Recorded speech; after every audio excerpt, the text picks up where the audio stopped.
Ay naku mga kapatid, malungkot na naman ang ating mga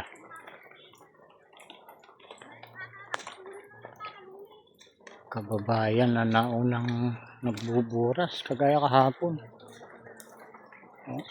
Umuulan pa rin ngayon mga kapatid.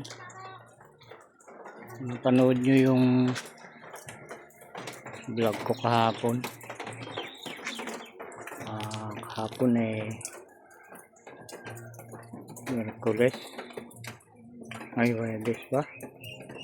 Hindi ko matandaan mga kapatid. Basta ang pikta kahapon 17.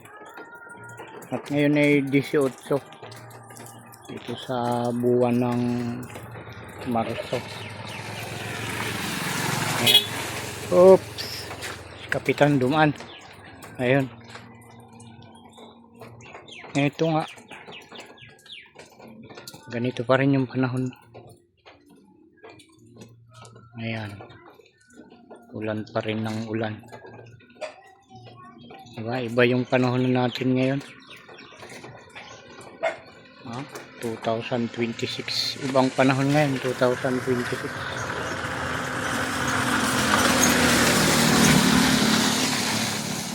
Di bale. Kaya kaya nga nabanggit ko kahapon na may mga katulad nating farmers na mga nahuling nagtanim. Ito ay pabor sa kanila. At sana mabalance lang ng ating Ama sa Langit yung ganitong panahon. Yung hindi sana masisira yung inani itong mga naunang mais. Diba? Sana ganito naalalay. Kanina umiinit naman, kaya lang ito nga. Paano? Bugso-bugso, biglang umaambon. Tapos buong palibot. Ito nyo mga kapatid. Puno ng ulan talaga. Ang palibot ng ating